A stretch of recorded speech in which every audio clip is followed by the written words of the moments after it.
From the BBC World Service, in association with ABC and All India Radio, this is Stumped. Hello and welcome to Stumped, your intercontinental hit of news, features and debate from the quirky world of cricket. I'm Alison Mitchell in London, where you would never think that we would have been waiting for the cool change. That's more of an Australian thing, but gosh, we needed it. Searing heat, homes just not built for it, air conditioning just not the norm in the UK, and temperatures hitting 40 degrees, unheard of. So yeah, cricket-wise, players sweltering, spectators sweltering, commentators sweltering when there's no air conditioning.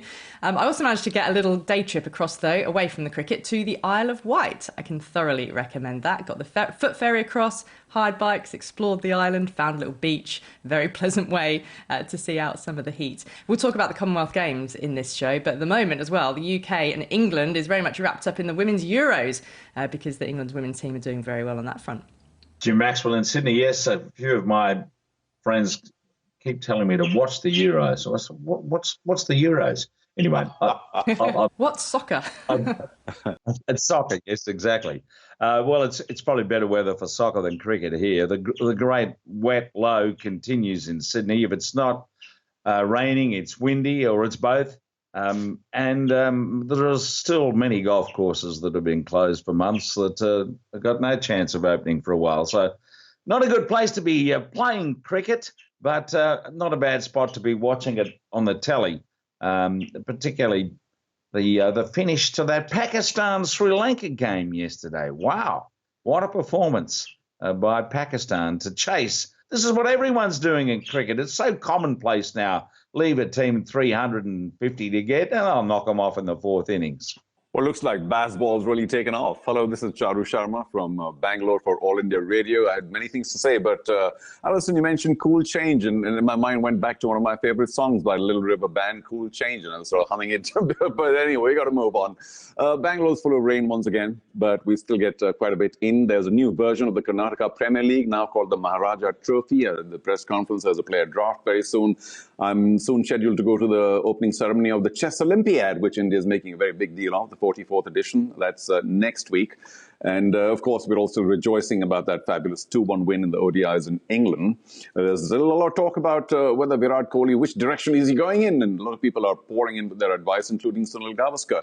And let me just drop a name or two. I was at the club yesterday, the Bangalore club. Guess who I meet? KL Rahul. And I said, what are you doing here? Run to the West Indies quickly. And he said, yeah, well, I'm going very soon. But, yeah, plenty of cricket coming up. Yeah, hopefully KL Rahul is well recovered and on his way back to the team. Well, look, we're going to start this week on Stumped with the news that caught everybody by surprise, although maybe on reflection, not so surprised. England men's Test captain Ben Stokes announced his retirement from one-day internationals.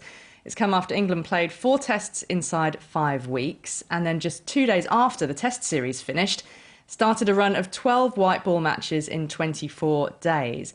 That schedule seemingly prompted Stokes to make this decision, although it's not as if it is a sudden problem.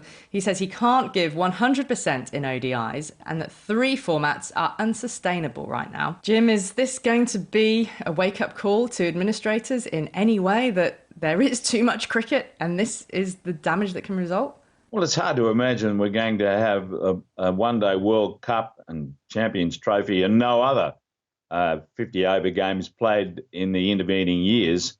But I do think it's all a bit much of a strain. And, of course, in Stokes' case, he's 31. He's got a wounded knee. And, he needs to be able to adjust his life so he can play his best cricket when he plays. And he can't do that every day of the week, and nor can a lot of other players. So I think it is putting the game on notice about one-day cricket. It'll have to defer more to the franchises and T20. That's obvious from the schedule that's just come out, the Future Tours program. But luckily, Test cricket seems to have retained its prominence, preeminence in all of this discussion. So, yes, I think unfortunately, and we're seeing a lot of that noise from people like Ashwin. I saw Wasim Akram the other day saying it's a bit of a spent force as a viable international game now.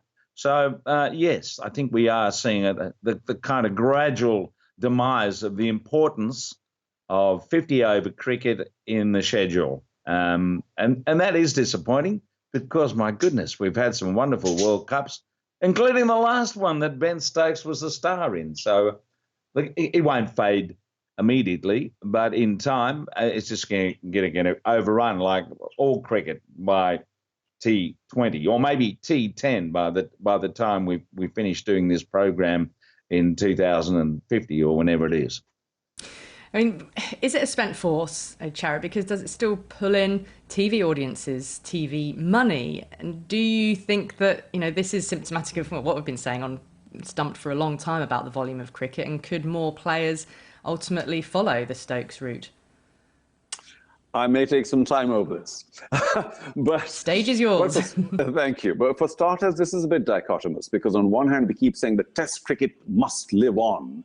And yet we don't seem to have the patience for a one-day match. I mean, that sounds ridiculous. How do we have patience for a 5-day match played largely during the day when there's nobody watching, in terms of big numbers? So if one-day internationals are in trouble, then Test cricket's in very deep trouble on that same score. Back to playing too much, I have to say, I don't want to sound too contrary in note, but the cricketers in general, compared to many, many other sports which are also athletic and robust, the word I'm looking for escapes me, but the cricketers play the least in terms of physical sports. So they're playing a lot more perhaps than the past, but in the past it was just a pastime kind of sport. Now there's a lot more, but if you take any other major physical sport, I mean, say a tennis player out there will play 2, 3, 4 hours of a really tough match, virtually constant play, and come back the next day and play again, and the next and the next, and you make the final, you play on Sunday, on Monday you're back again. So there are many other sports where the top sports persons are playing 400 times more than cricketers in general. So what is this business about playing too much? I mean, are you playing a professional sport or do you want to have your cake and eat it too? In Stokes' case, maybe while he was talking about his mental strain and everything else, and maybe the last 2 years have been very tough on every sport, on cricket too, in terms of the quarantine and the isolation and everything else. And that may have had an excessive impact, apart from the fact that he's burying his one-day international heart at Wounded Knee. But so many other people may follow. It's just they have to get used to more cricket because it is their profession. And I don't think cricketers are playing anywhere near as much physically as many other top physical sports. So, it's really an individual decision. It felt a little bit as if, in some respects, sort of the kind of career obituaries are being written about Ben Stokes, like the big emotional goodbye. But actually, it didn't feel like a big emotional goodbye because he is the captain of the Test team and we're still seeing him in Tests. And I think that probably demonstrates quite a big point anyway, in that, okay, he is leaving ODIs and it leaves a hole in the team in terms of his ability, but I didn't sort of feel as if it was sort of a hugely significant thing that he was stepping back, other than feeling dismayed that it was because of the game, that he's had to step back. I feel very glad that he is the Test captain. And because of that, he's even more invested in Test matches. And I think we should all feel very grateful that he wants to pursue his Test career, because that also sends a message to others in the game to say, look, this is where you make your legacy. Now, T20 cricket is next week making its debut at the Commonwealth Games. The world's best women's cricketers have arrived here in the UK, in the city of Birmingham, where the Games will be held. And for most of the players, well, it's going to be a completely new experience.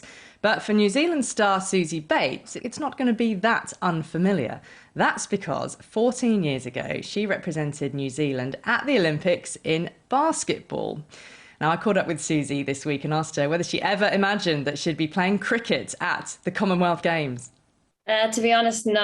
I think that was the beauty of playing different sports. When I grew up, it was having options. And when basketball had the opportunity to qualify for Beijing, it made my decision around committing to basketball for a couple of years an easy one, because I thought cricket would never get that opportunity and I didn't want to have any regrets. So to be sitting here now, going to a Commonwealth Games with cricket, it's pretty surreal, thinking 14 years back, I probably thought that was my last opportunity at one of those events once I committed to cricket. Yeah. So there was the basketball, there was cricket, but when you were younger, is it true that you also played a bit of rugby union? Because I didn't know this about you. Yeah, I did. I played everything. Being in a small town like Dunedin, you sort of get dragged into all sports. And with two older brothers, I literally just did everything they did. So I played soccer, I played tennis because Dad was a tennis coach, and rugby I sort of played up until high school. I broke my collarbone playing basketball, and that was actually the end of my rugby career. But I sort of hung out in the midfield, played a little bit of touch with Kelly Brazier, who's a 7-star in New Zealand. So that's kind of how the conversation came up, because we went to school together. And yeah, I did enjoy my rugby, but I guess injuries sort of prevented me from carrying that on, and it clashed with basketball, and I love my basketball too much. But did you always know that you wanted to pursue a sporting career, albeit, wholly amateur at that time? No, I think that's what's very special about my career is I just played sport because I loved it, and I had 2 older brothers, and that's what we did on the weekend. And I just joined teams purely for the love of movement and wanting to be part of team sports. And it just has happened in my time, which I'm really fortunate that it became professional, it became a job, but it was never an intention, and it never dictated any of my choices, which looking back, I sort of took for granted. Whereas nowadays I feel like contracts and things actually can get in the way of young people making what is the right choice for them in terms of their sporting career, and actually being able to work out without financial benefit what sport they truly love. Clearly you went to the Olympics as a basketballer. Again, when was it impossible to keep playing both? Yeah, well, so I was 19 when I went to the Olympics with basketball, and I remember leaving the games, and basketball was my number one sport. I wanted to be the best basketballer I could be, and I had a taste of international basketball, and I'd signed with a professional team in New Zealand, which actually folded. So I'd signed up for that, and cricket was going to become sort of second best for a bit longer, but that team folded. So I joined the domestic cricket team with the Otago Sparks, and we had a World Cup in 2009. So I thought, well, with no basketball, I'll have a go at making that team. And then cricket just kept providing consistent opportunities, which basketball didn't in New Zealand. I would have had to go overseas. So that actually naturally just made me choose more cricket, because I could see when the next World Cup was, I could see when tours for the White Ferns were, whereas basketball with limited funding, I was unsure of what was next and where I had to go. But it did give you an Olympic experience. Just how cherished is that, being part of, I suppose that bigger movement, as well as representing your country in cricket? You're sort of representing something bigger in Olympics, aren't you?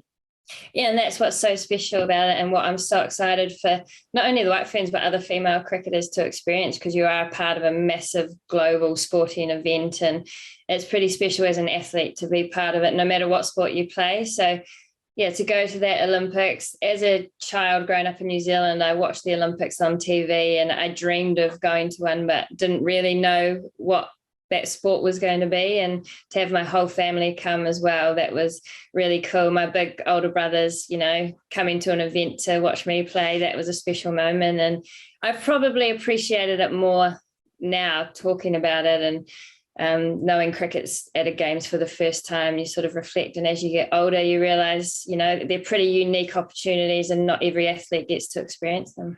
And your career, Susie, I mean, where would it rank if New Zealand could do well at this Commonwealth Games? Because in recent World Cup events, New Zealand hasn't quite been up there challenging as you have been in years gone by when you were earlier on in your career. What would it mean, and how deep do you feel you can make those semi-finals and onwards?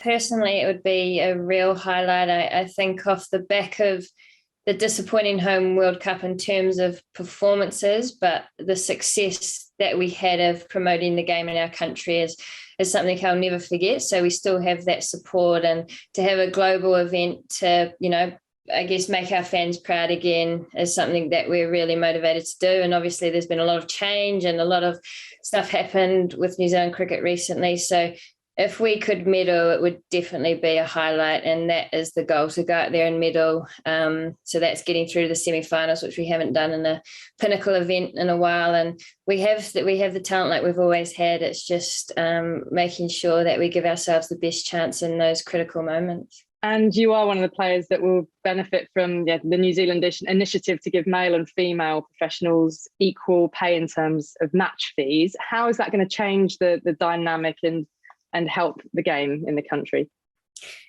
Yeah, look, it's an interesting time, and obviously it's massive news in New Zealand, and we are now one of the highest paid female athletes in the country through this change. But you're probably not going to see the benefits immediately. It is going to take sort of 5 years, I think, to see the benefits of that investment. But for me, it's about now we have really put our money where our mouths are, and young females like myself growing up, if they get to 18 and potentially going to choose another sport like basketball, cricket now is a fully professional sport in our country. So I think we're going to attract some of the better athletes because there's a real clear pathway.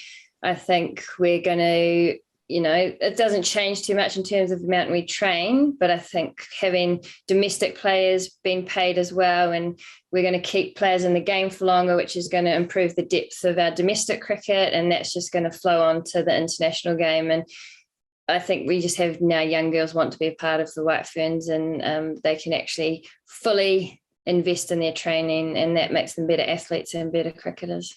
Do you think that cricket in the Olympics, given that cricket's now in the Commonwealth Games for this year, could that be a precursor to cricket in the Olympics? And could that act as a further carrot and incentive, if you like, for players to think, yeah, by representing my country, I could have an opportunity at the Olympics or Commonwealth?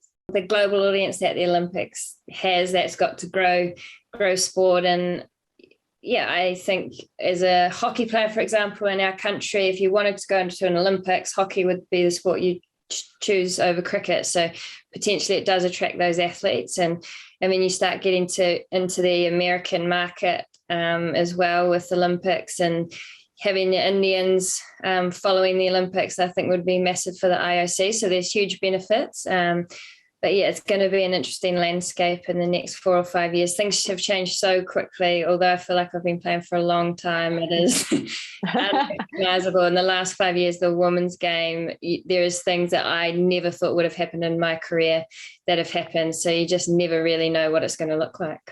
Enjoy the Commonwealth. I hope you and the rest of the team are able to embrace that whole experience, and look forward to seeing you in action then. Thanks for being with us on Stumped. No worries. Yeah, can't wait.